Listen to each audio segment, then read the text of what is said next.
إن الحمد لله نحمده ونستعينه ونستغفره ونعوذ بالله من شرور أنفسنا ومن سيئات أعمالنا من يهده الله فلا مضل له ومن يضلل فلا هادي له وأشهد أن لا إله إلا الله وحده لا شريك له وأشهد أن محمدًا عبده ورسوله أما بعد فإن أصدق الحديث كتاب الله وخير الهدى هدى محمد صلى الله عليه وسلم وشر الأمور محدثاتها وكل محدثة بدعة وكل بدعة ضلالة وكل ضلالة في النار۔ حضرات گرامی، ان دنوں امت کی نصیحت اور خیر خواہی کے تقاضے کے تحت ہم نے کچھ تقریریں کی ہیں اور تحریریں بھی لکھ رہے ہیں۔ ان کا موضوع رقیہ ہے۔ رقیہ کی مشروعیت میں کوئی کلام نہیں ہے۔ اگر وہ قرآن اور سنت کے مطابق ہو، قرآنی آیات پڑھی جائیں اور جو دعائیں اللہ کے نبی صلی اللہ علیہ وسلم سے ماثور ثابت ہیں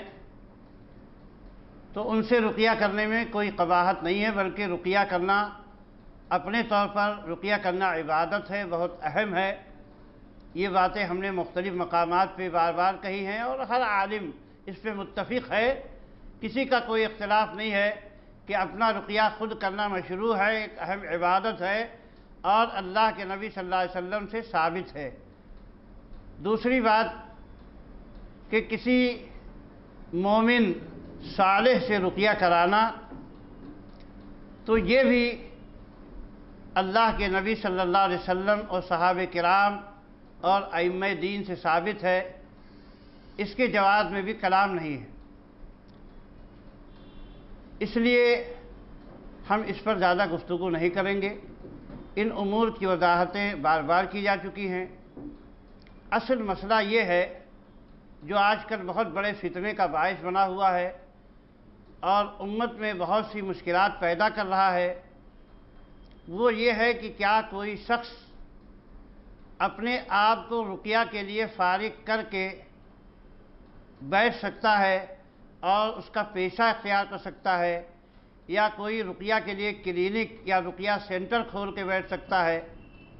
رقیہ کا مطلب آپ کو معلوم ہے کہ جھاڑ پھونک کرنا اور مریض پر قرآنی آیات پڑھنا یا دعائیں پڑھنا جو ماثور ہیں، اسے رقیہ کہا جاتا ہے۔ تو رقیہ کے لیے کوئی آدمی خود کو فارغ کر لے، اسی کا پیشہ اپنا لے،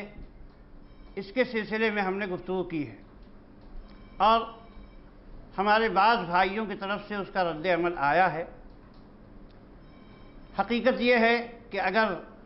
جن بھائیوں کی طرف سے رد عمل آیا ہے، اگر وہ علماء ہوتے، علمی اصولوں سے حقیقی معنوں میں آگاہ ہوتے تو ہمیں خوشی ہوتی کہ انہوں نے علمی اصولوں کی بنیاد پہ گفتگو کی ہے، دلائل کے ذریعہ بات کی ہے اور اپنا جو کچھ بھی انہوں نے دلائل کی روشنی میں جس نتیجے پر پہنچے ہیں اسے لوگوں کے سامنے پیش کیا ہے۔ جن احباب نے اس سلسلے میں گفتگو کی ہے اور ہماری باتوں پر یا ہماری جمعیت کے امیر مولانا عبدالسلام صاحب سلفی کی گفتگو پر یا ان کی جو ایک تحریر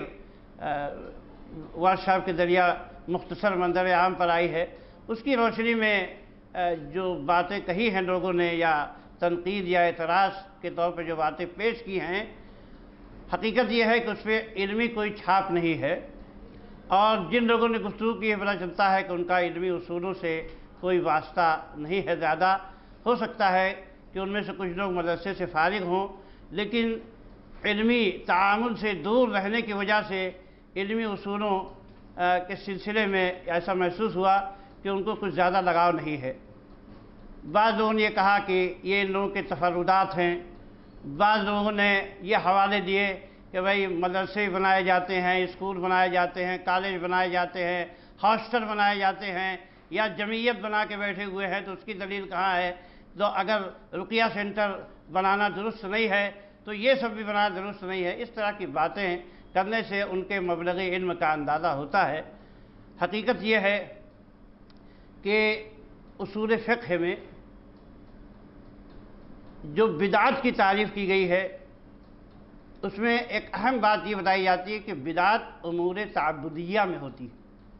یا ایسے امور شرعیہ میں جو انہی جیسے ہوں، جن کا تعلق عام انسانوں کی مصلحت سے ہوتا ہے، اس کو مصالح مرسلہ کہتے ہیں۔ اور امور تعبدیہ اور مصلحت مرسلہ میں جو بنیادی فرق بتایا گیا ہے وہ یہ بتایا گیا کہ امور تعبدیہ کے مقاصد تفصیلی طور پر سمجھ میں نہیں آتے، جبکہ مصلحت مرسلہ معقول ہوتی ہے اور اس کی وجہ، اس کا مقصد سمجھ میں آ جاتا ہے۔ مثال کے طور پر جیسے وضو ایک امر تعبدی ہے، لیکن شریعت یہ کہتی ہے کہ اگر کسی نے پیخانہ کر لیا یا پیشاب کر لیا اس کا وضو ٹوٹ گیا، حالانکہ نجاست کہاں سے نکلی؟ مخرجین سے نکلی یا سبیلین سے نکلی، لیکن پورے چہرہ دھونا، ہاتھ دھونا، پاؤں دھونا، اس کی کیا وجہ ہے، کیا مقصد ہے، یہ ہمارے سمجھ میں نہیں آتا۔ اسی طرح سے نماز ہے، روزہ ہے، اس کے مقاصد پورے تفصیلی طور پر کیا ہے وہ ہمیں سمجھ میں نہیں آتے، جبکہ مصالح مرسلہ ہم کو سمجھ میں آتا ہے کہ بھئی ہم نے ہاسٹل اس لیے بنایا ہے کہ بچے آئیں گے، اس میں پڑھیں گے اور شریعت کے کاموں کو اس سے تقویت ملے گی، اس میں آسانی ہوگی اور مصلحت راجح ہے، مفاد راجح ہے۔ تو یہ بنیادی فرق لوگ نظر انداز کر دیتے ہیں، جس سے پتہ چلتا ہے کہ علمی اصولوں سے ان کی آگاہی نہیں۔ اس سلسلے میں بہت تفصیل میں نہیں جانا چاہتا، کیونکہ بہت سے جو دقائق ہیں وہ عوام کے سمجھ میں نہیں آئیں گے، اور خود ہم کو لگتا ہے کہ جو ہمارے کچھ احباب ایسے ہیں کہ جو اس طرح کی باتیں کر رہے ہیں ان کے سمجھ سے بھی یہ باتیں بالا تر ہوں گی۔ تو میں یہ عرض کر رہا ہوں کہ بدعت کا تعلق امور تعبدیہ سے ہوتا ہے، اور قرآن پڑھنا کیا ہے؟ ایک امر تعبدی ہے۔ رقیہ کرنا بھی اس کا تعلق امر تعبدی سے ہے، توقیفی ہے۔ اسی لیے مثال کے طور پر لجنہ دائمہ والوں سے، یعنی جو فتویٰ کی دائمی کمیٹی ہے، اس سے لوگوں نے یہ سوال کیا کہ یہ بتائیے کہ کیا ہم اگر مائکروفون کے ذریعہ کسی کو رقیہ کر دیں یا اسی طریقے ٹیلی فون کے ذریعہ کر دیں تو رقیہ ہو جائے گا؟ کہا اس سے رقیہ نہیں ہوتا ہے، اس لیے کہ براہ راست رقیہ کرنا ضروری ہے، اور یہ چیز چونکہ ثابت نہیں ہے اس لیے یہ چیزیں بدعات کے زمرے میں آئیں گی۔ اور بعض لوگوں نے ان سے یہ سوال کیا کہ بھئی قرآن کی جو متعین آیتیں بعض لوگ کہتے ہیں کہ اتنی بار پڑھی جائے تو اس سے شفا حاصل ہوگی، تو اس کا کیا حکم ہے؟ تو میں فتویٰ دیا کہ ہم جو ہے متعین آیتوں کی تخصیص کی مشروعیت کے قائل نہیں ہیں، کہ کسی متعین مرض کے علاج میں یہ کہا جائے کہ یہ فلاں فلاں آیتیں اتنی بار پڑھی جائیں، اس کے لیے دلیل شرعی کی ضرورت ہے، جیسا کہ معوذتین وغیرہ کی قرأت کے سلسلے میں آیا ہے کہ اس میں تعداد متعین کی گئی ہے، یا سورہ فاتحہ وغیرہ کے سلسلے میں بعض باتیں آئی ہیں، لیکن عام طور پر یہ کہنا کہ بھئی فلاں تو اس کے بارے میں انہوں نے یہ بتایا کہ فَذَلِكَ أَقْرَبُ إِلَى الْإِبْتِدَاعِ مِنْهُ إِلَى الْإِتِّبَاعِ، یہ بدعت کے قریب ہے، اتباع کے مقابلے میں بدعت کے زیادہ قریب ہے، اور ایک مسلمان کے لیے اس سے بچنا ضروری ہے۔ تو اس طرح کی باتیں ان لوگوں نے کہی ہے، اس لیے کہ یہ سب رقیہ کیا ہے؟ وہ شرعی چیز ہے، لیکن اس میں اپنی طرف سے کوئی کیفیت بدعت کی تعریف میں یہ بھی داخل ہے کہ کوئی چیز اگرچہ شرعی اعتبار سے ثابت ہو لیکن کوئی خاص کیفیت اپنی طرف سے اس میں پیدا کر دینا یہ جائز نہیں۔ مثال کے طور پر تسبیح پڑھنا جائز ہے، سبحان اللہ پڑھنا کوئی بھی آدمی پڑھے جب چاہے پڑھ سکتا ہے، الحمدللہ سبحان اللہ، جب اللہ کے چند مخصوص جو جگہیں مستثنیٰ ہیں ان کو چھوڑ کے ہر جگہ آدمی اللہ کا ذکر کر سکتا ہے، پڑھ سکتا ہے۔ لیکن اب کہے کہ بھائی 10 آدمی جمع ہو کے اسی کو پڑھیں گے سبحان اللہ، تو آپ کہیں گے کہ نہیں صاحب یہ بدعت ہے۔ کیوں؟ اس لیے کہ ایسی کیفیت کا اضافہ کر دیا پڑھنے والوں نے جو شریعت میں ثابت نہیں ہے۔ تو یہ معاملہ یہاں بھی ایسے ہی ہے، جو کہا جاتا ہے کہ رقیہ کے لیے سینٹر کھولنا یا فارغ ہو جانا یہ صحیح اور درست نہیں ہے، یا اس پر جو بدعت کا حکم لگایا جاتا ہے اسی قبیل سے۔ اچھا یہ دیکھ لیجئے کہ ہم نے جو باتیں کہی ہیں اس میں ان علماء کے حوالے پیش کیے ہیں جو علماء عقیدہ اور اصول اور علم کے سلسلے میں ہمارے موجودہ زمانے میں مرجع خیال کیے جاتے ہیں، جن کو بدعت اور سنت کا فرق اچھی طرح معلوم ہے، امور عامہ اور امور تعبدیہ کا، امور شرعیہ کا فرق اچھی طرح معلوم ہے، اور وہ دنیا کے فتنوں سے بھی آگاہ ہے۔ چنانچہ ہم آپ کے سامنے ایک بہت بڑے عالم جو عقیدہ اور منہج کے مسئلے میں بہت ہی نمایاں مقام رکھتے ہیں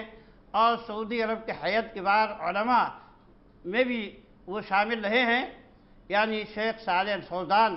حفظہ اللہ، ان سے کسی نے پوچھا، سوال کیا کہ ما رأیکم بفتح عیادات متخصصۃ للقراءۃ، یہ بتائیے کہ رقیہ پڑھنے کے لیے خصوصی کلینکیں یا رقیہ سینٹر کھولنے کا کیا حکم ہے؟ ان کا پہلا جملہ یہ تھا، ھذا لا یجوز،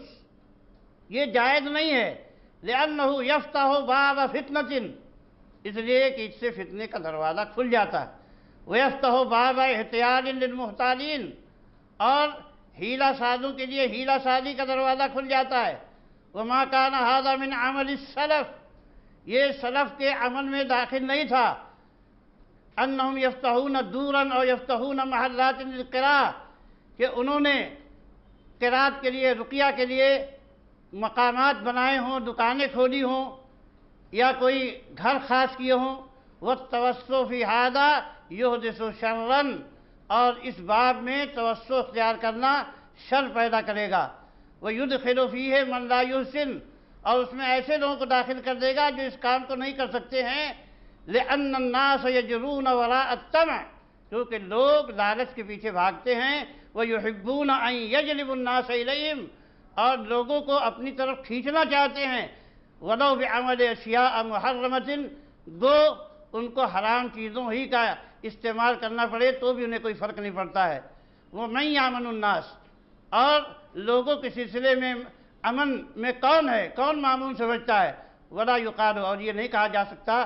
کہ ھذا رجل صالح، یہ آدمی نیک ہے اس لیے اس کو اجازت دی جائے، لأن الانسان یفتن، کیونکہ انسان فتنے میں پڑ جاتا ہے، والعیاذ باللہ ولو کان صالحا، اگرچہ وہ نیک ہو لیکن فتنے میں پڑنے کا خدشہ رہتا ہے، ففتح ھذا الباب لا یجوز ویجب اغلاقہ، اس لیے اس دروازے کا کھولنا جائز نہیں ہے اور اس کو بند کر دینا واجب ہے۔ اور موجودہ دور کے مجدد زمانہ اور علامہ دورہ، محدث عصر علامہ ناصر الدین البانی رحمۃ اللہ علیہ سے جب سوال ہوا رقیہ شرعیہ کے سلسلے میں اور جن کے نکالنے کے سلسلے میں، تو شیخ رحمہ اللہ نے جواب دیا کہ سائل اخراج الجن وردت عن الرسول صلی اللہ علیہ وسلم، کیا جن کا نکالنا رسول اللہ صلی اللہ علیہ وسلم سے ثابت ہے؟ الشیخ اخراج الجن، جن کا نکالنا، السائل نام، ہاں۔ شیخ اس کا جواب دیتے ہیں، ھذہ فتنۃ العصر الحاضر، افراط و تفریط، یہ موجودہ زمانے کا فتنہ ہے، اس میں افراط و تفریط ہے، شاننا فی اکثر امورنا، جیسا کہ ہمارے اکثر معاملات میں ہوتا ہے، الرقیۃ الشرعیہ بلا شک ہی امر جائز، رقیہ شرعیہ بلا شک جائز ہے، اور رسول اللہ صلی اللہ علیہ وسلم حضرت حسن حسین کا رقیہ کرتے تھے، اور بہت سارے مریضوں پر دم کیا کرتے تھے، رقیہ کرتے تھے، جو ان کے پاس آتے تھے اور جو لایا جاتا تھا، اور آپ نے اس کی ترغیب بھی دی ہے، من استطاع منکم ان ینفع اخاہ فلیفعل، جو اپنے بھائی کو نفع پہنچا سکتا ہو نفع پہنچائے۔ یہاں پر اس حدیث پہ تھوڑی دیر رک جانا ضروری ہے۔ بہت سے لوگ اس روایت کو پیش کر کے کہتے ہیں کہ جس طرح چاہے نفع پہنچا سکتا ہو پہنچائے، تو ایسی مطلق یہ حدیث نہیں ہے۔ خود علامہ البانی نے دوسری جگہ اس کی تشریح فرمائی ہے کہ نفع پہنچانا مشروع طریقے پر ہے، ایجاد کردہ محدث طریقے پہ نفع پہنچانے کا حکم اس حدیث میں نہیں دیا گیا ہے، تو اس فرق کو ذہن میں رکھنا ضروری ہے۔ تو علامہ البانی رحمہ اللہ کے فرماتے ہیں مگر جیسا کہ مخفی نہیں ہے آپ پر انشاءاللہ اور تمام پر کہ رقیہ مشروع وہ کتاب و سنت صحیحہ سے ہوتا ہے جو نبی صلی اللہ علیہ وسلم سے ثابت ہے۔ جب کوئی مسلمان کتاب اللہ یا حدیث رسول اللہ صلی اللہ علیہ وسلم سے رقیہ کرے تو بلا شک اس کو اجر ملے گا اور انشاءاللہ مریض کے لیے مفید بھی ہوگا۔ لیکن کسی آصف زدہ اور جنات زدہ کا رقیہ کرنا تو یہ بھی مشروع ہے، نبی صلی اللہ علیہ وسلم سے ثابت ہے بعض ثابت شدہ قصوں میں کہ انہوں نے بعض مبتلا مریضوں سے جن کو نکالا اپنی تلاوت سے، آپ نے بعض آیات کریمہ کی تلاوت کی، لیکن یہ بات جو آج ہم اپنے زمانے میں سن رہے ہیں یہ ثابت نہیں ہے۔ الذین تعاطوا محنۃ الرقیۃ لہؤلاء المصابین فانا اعتقد ان انتشار هذه المحنة هو ليس من الشرع لا من قریب ولا من بعید بل انا اعتبر ذلك من محدثات الامور۔ فرماتے ہیں کہ جن لوگوں نے رقیہ کا پیشہ اختیار کر لیا ہے، ان مصیبت زدوں پر رقیہ کرتے ہیں، اس کا پیشہ اختیار کر لیا ہے، تو میرا ماننا یہ ہے کہ اس پیشے کا پھیلنا اس کا شریعت سے نہ قریب سے تعلق ہے نہ دور سے تعلق ہے، بلکہ میں اسے محدثات امور دین میں نئی ایجاد کی ہوئی باتوں میں تسلیم کرتا ہوں، کیونکہ جو لوگ اس محنت جو لوگ اس پیشے کو اختیار کرتے ہیں ان میں سے جو مخلص آدمی ہے وہ یہ کہتا ہے کہ مجھے اللہ تعالیٰ سے اجر چاہیے۔ دوسرے لوگ دنیا کی طلبگار ہو سکتے ہیں اور آخرت کی طرف ان کو نہیں ہو سکتی ہے، لیکن میرا معاملہ یہ ہے کہ میں اجر کے لیے کام کرتا ہوں۔ تو حضرت علامہ البانی فرماتے ہیں فالامر الاول، جو آدمی یہ کہتا ہے کہ میں خالی اللہ کے لیے کرتا ہوں، اس کا معاملہ بھی فالامر الاول يدخل في محدثات الامور التي نهى عنها الرسول عليه الصلاة والسلام نهيا عاما في مثل قوله وإياكم ومحدثات الامور فإن كل محدثة بدعة وكل بدعة ضلالة وكل ضلالة في النار۔ کہا کہ اس آدمی کا بھی جو عمل ہے یہ محدثات بدعتوں میں داخل ہے، نو ایجاد امور میں داخل ہے، جس سے اللہ کے نبی رسول علیہ السلام نے عام نہیں میں منع فرمایا تھا کہ خبردار دین میں نئی باتیں ایجاد کرنے سے بچنا، کیونکہ ہر نئی بات بدعت ہے، ہر بدعت گمراہی ہے اور ہر گمراہی جہنم میں ہے، جیسا کہ دوسری حدیث میں آیا ہے۔ تو اس پیشے کا اختیار کرنا اللہ کی قربت کے طور پر، یعنی صرف اجر کے لیے، یکفینا ان نعرف بدعیتها انها لم تکن فی القرون الاولی، اس کی بدعیت کو، اس کی بدعت ہونے کو جاننے کے لیے یہی کافی ہے کہ قرون اولا میں اس کا کوئی وجود نہیں تھا۔ اور ہنا نقول وننشد مع الناشدین، یہاں ہم کہتے ہیں اور گزارش کرنے والوں کے ساتھ گزارش کرتے اور ہم یہ شعر پڑھنے والوں کے ساتھ شعر پڑھتے ہیں کہ کل خیر فی اتباع من سلف وکل شر فی ابتداء من خلف، کہ ہر بھلائی سلف کی اتباع میں ہے اور ہر برائی خلف کی بدعت میں ہے۔ اما ان کان المقصود بذلك جلب الدنیا و جمع العاجلۃ فذلك بلا شک محنت غیر شرعیۃ۔ کہا لیکن اب دوسرے لوگ جو صرف دنیا حاصل کرنا چاہتے ہیں اس سے اور جو ہے دنیاوی منفعت حاصل کرنا چاہتے ہیں، تو اس میں کوئی شبہ نہیں ہے کہ یہ غیر شرعی پیشہ ہے، لأن الذين يتعاطونها لا يقفون عند الحدود الشرعیہ، کیونکہ جو لوگ یہ کام کرتے ہیں وہ شرعی حدوں کے سامنے رکتے نہیں۔ پھر آگے بڑی تفصیل بیان کی ہے اور کئی جگہوں پر علامہ البانی رحمۃ اللہ علیہ اس کی وضاحت کی ہے کہ یہ کام جائز نہیں ہے۔ اور میرے بھائی، اس وقت جو فتنوں کے سب سے بڑے فتنوں کے سلسلے میں فتنوں کو بھانپ لینے والے اور اس کا بڑا تجربہ رکھنے والے اور بدعتوں کا قلع قما کرنے میں پیش رہنے والے علامہ ہیں، علامہ ربیع ابن ہادی المدخلی حفظہ اللہ۔ وہ فرماتے ہیں کہ رسول کی اتباع آپ بھی وہی کریں جو انہوں نے کیا ہے، تکلف نہ کریں،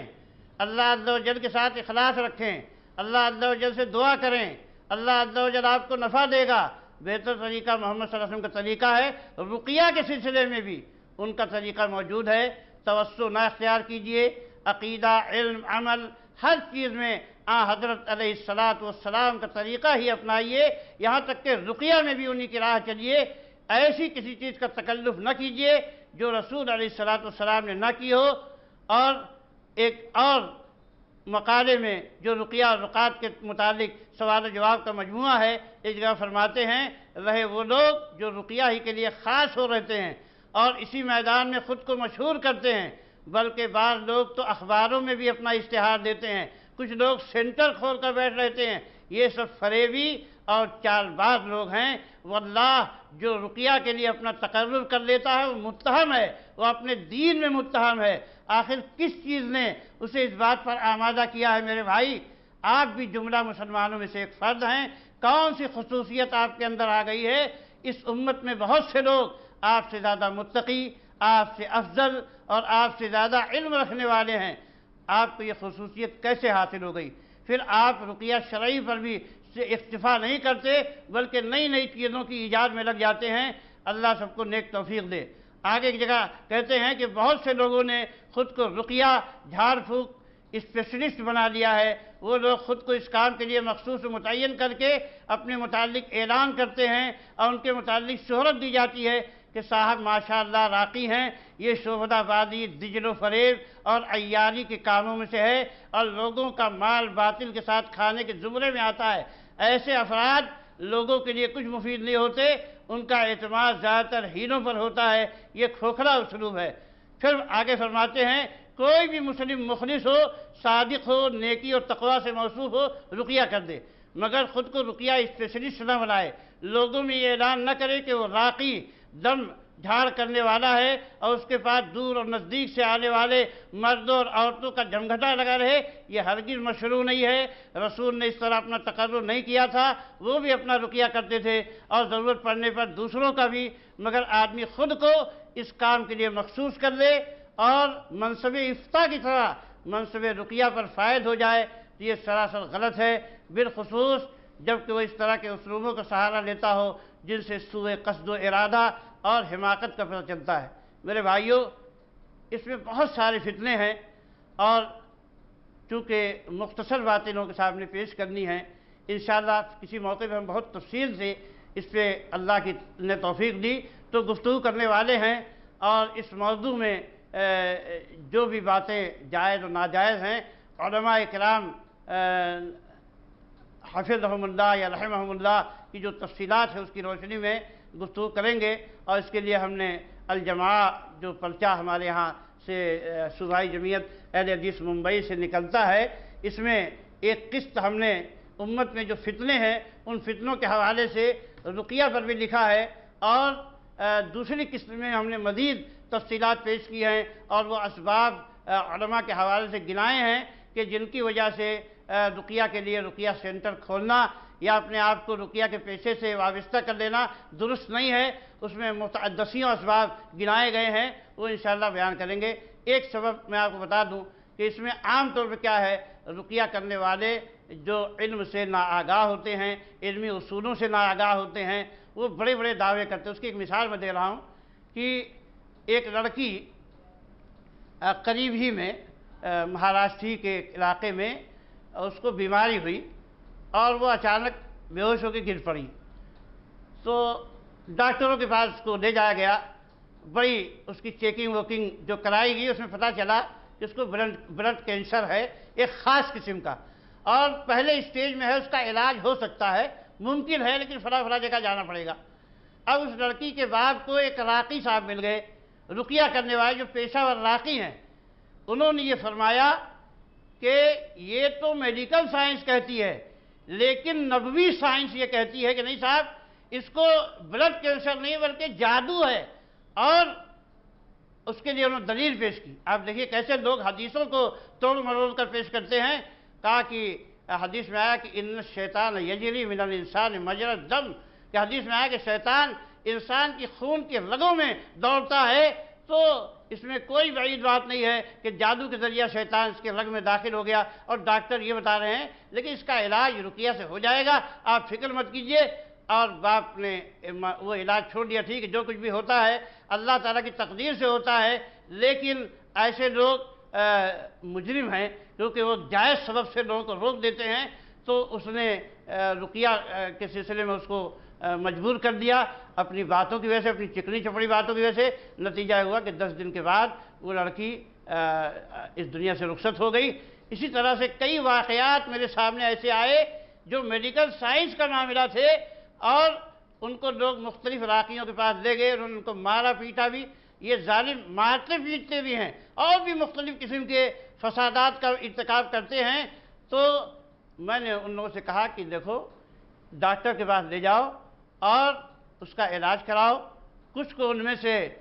الیکٹرک شاک وغیرہ جو میڈیکل سائنس کے قاعدے کے مطابق لگائے جاتے ہیں، ڈاکٹروں کے پاس لے گئے، لگائے، الحمدللہ آج بھی ہماری نظر میں ہیں۔ آج تک ان کو اس طرح کی کوئی بیماری پیدا نہیں ہوئی، جبکہ وہ بار بار یہ کہتے تھے کہ میرے اوپر کالی مائی ہے، میں نہیں جاؤں گی، نہیں بھاگوں گی، اس طرح کے الفاظ بھی وہ بولا کرتے تھے۔ لیکن جب یہ میڈیکل علاج ہوا تو الحمدللہ وہ سب اچھے ہو گئے۔ اس میں بہت ساری تفصیلات ہیں، اکثر تو لوگ وہم کا شکار ہو کر اس طرح کی مشکلات میں پڑتے ہیں۔ اور دیکھیں کیا ہے، اللہ کے نبی صلی اللہ علیہ وسلم نے دوسروں سے رقیہ کرانے کی حوصلہ افزائی نہیں فرمائی۔ وہ حدیث آپ غور فرمائیے کہ جس میں کہا گیا ہے کہ 70,000 لوگ بلا حساب کتاب جنت میں داخل ہوں گے۔ ان میں جو پہلی بار بتائی گئی، اللہ کے نبی نے فرمائی، پہلا آدمی بتایا کہ لا یسترقون، جو لوگ رقیہ نہیں کراتے۔ تو پتہ چلا کہ رقیہ نہیں کرانا اعلیٰ درجہ ہے، اور مومن سے یہ مطلوب ہے کہ وہ اعلیٰ درجے پہ فائز رہے۔ اور رقیہ سینٹر کھولنے والے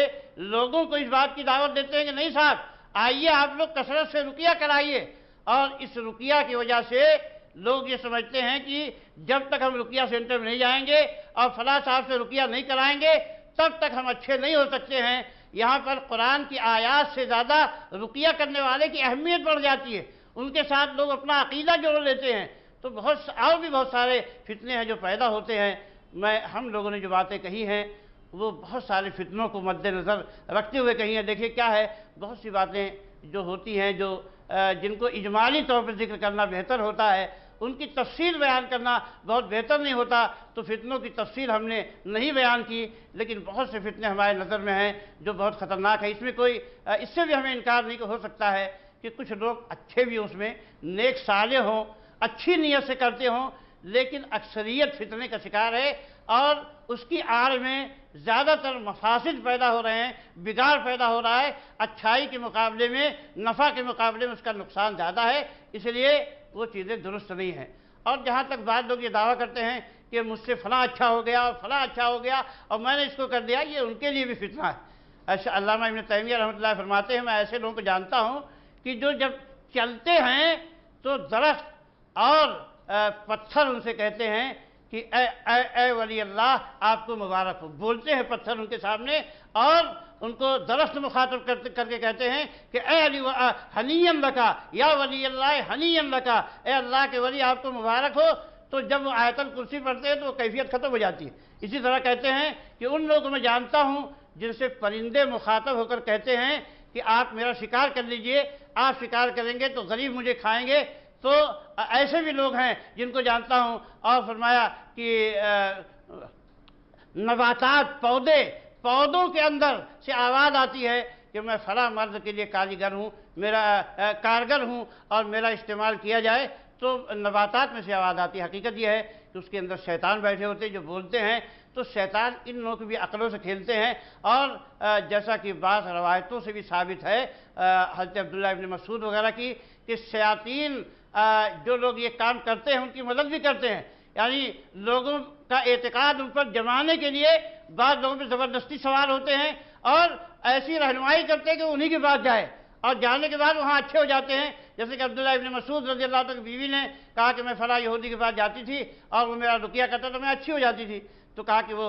جو ہے شیطان تمہارے اوپر تھا، وہ شیطان کا دوست تھا، اور جب وہ رقیہ کرتا تھا شیطان تمہاری آنکھ میں کچوکے لگاتا تھا، وہ اپنی انگلی ہٹا دیتا تھا، تم ٹھیک ہو جاتی تھی۔ لیکن اگر تم یہ دعا پڑھتی کہ اذهب الباس رب الناس واشف انت الشافی لا شفاء الا شفاءک وشفاء لا یغادر سقما، تو انشاءاللہ تم ٹھیک ہو جاتی۔ تو اس طرح سے شیاطین ان لوگوں کی عقلوں سے بھی کھیلتے ہیں جو رقیہ کرنے والے ہیں، بالخصوص ایسے لوگ جن کو دینی اصولوں کی کوئی تمیز ہے، نہ قرآن پہ درک ہے، نہ حدیث پہ درک ہے، نہ علماء کی لمبی صحبت ہے، صرف چند کتابیں پڑھ لی ہیں یا رقیہ کے الفاظ یاد کر لیے ہیں، اور ان کی سب سے بڑی دلیل یہ ہے کہ میں نے فلاں جگہ کیا، فلاں جگہ کیا، وہ اچھا ہو گیا، یہ اچھا ہو گیا. تو ایک بات دھیان میں رہے کہ فائدہ حاصل ہونے سے یہ مطلب نہیں ہوتا کہ وہ چیز شرعی اعتبار سے بھی جائز ہو گئی ہے. آپ دیکھ لیجئے کہ شراب میں بھی فائدہ ہوتا ہے، جوا میں بھی بہت سارے لوگ فائدہ اٹھاتے ہیں، کچھ نہ کچھ نفع اس سے مل جاتا ہے. تو کیا یہ چیز جس کو نفع ہو جائے اس کے لیے جائز ہو جائے گی؟ تو کسی فائدے مند چیز کے لیے اس کا شرعی اعتبار سے جائز ہونا بھی ضروری ہے. اللہ تعالیٰ سے دعا ہے کہ اللہ تعالیٰ ہم کو دین کی صحیح سمجھ عطا فرمائے. اور ان بھائیوں سے بھی گزارش ہے کہ دیکھیے معاملہ آخرت کا ہے. یہ ٹھیک ہے دنیا میں آپ کو عزت ملتی ہے، دولت ہو سکتا ہے ملتی ہو، یا دولت کے آپ نہ طلبگار ہوں، مفت میں بھی یہ کام کرتے ہوں، لیکن اس سے عزت ملتی ہے، لوگ آپ سے جڑتے ہیں تو آپ کے دل میں کچھ الگ قسم کی امنگیں آرزویں پیدا ہوتی ہیں. لیکن آخرت کو گھاٹے مت ڈالیے. آخرت بہت قیمتی چیز ہے. اگر وہ خسارے میں پڑ گئی، لوگوں کو نفع پہنچانے کے خیال سے اگر آپ نے اپنی آخرت تباہ کر لی تو یہ بہت خسارے کا سودا ہوگا. اس بات کو امید ہے کہ لوگ سمجھنے کی کوشش کریں گے. اور ہماری کسی سے کوئی ذاتی دشمنی نہیں. ایک صاحب نے کہا کہ ہو سکتا ہے کسی راقی سے حسد ہو، اس کی وجہ سے یہ بیان دیا ہے. یعنی لوگ اپنے اپنے طور پر توجیحات کرتے ہیں. حاشا و کلا، اس میں کسی سے نہ کوئی حسد ہے نہ کوئی جلن ہے، صرف نصیحت اور خیر خواہی کا ایک جذبہ ہے جس کے تحت ہم نے اپنی باتیں رکھی ہیں. اور اگر کسی کے پاس واقعی کوئی قوی دلیل ہے وہ پیش کرتا ہے تو پھر ہم غور کریں گے انشاءاللہ، ایسی کوئی بات نہیں ہے. لیکن حقیقت یہ ہے کہ جو بڑے بڑے علماء ہیں، جیسے میں نے آپ کے سامنے 3 بڑے علماء کا پیش کیا، اس کے علاوہ ڈاکٹر ناصر العقل ہے جو عقیدے کے بہت بڑے اتھارٹی ہیں، سعودی عالم ہیں. انہوں نے تفصیل سے اس پہ روشنی ڈالی ہے اور یہ بتایا ہے کہ رقیہ کے لیے اپنے آپ کو فارغ کرنا درست نہیں ہے. شیخ اسماعیل المقدم ہیں، انہوں نے بھی کہا کہ رقیہ کے لیے اپنے آپ کو فارغ کرنا درست نہیں ہے. اور بھی بہت ساری کتابیں لکھی گئی ہیں. ہم تو یہاں پر علماء کے اقوال اور انشاءاللہ جو ہے بہت سارے بڑے بڑے علماء کی جو تحریریں ہیں اس کا انبار لگا سکتے ہیں، جو یہ کہتے ہیں یہ بہت بڑا فتنہ ہے، مفسدہ ہے، بدعت ہے، جائز نہیں ہے. امید ہے کہ آپ حضرات یہ باتیں سمجھیں گے. اقول قولی ھذا واستغفر اللہ لی ولکم ولسائر المسلمین من کل ذنب وصلی اللہ تعالی علی نبینا محمد. السلام علیکم ورحمۃ اللہ وبرکاتہ.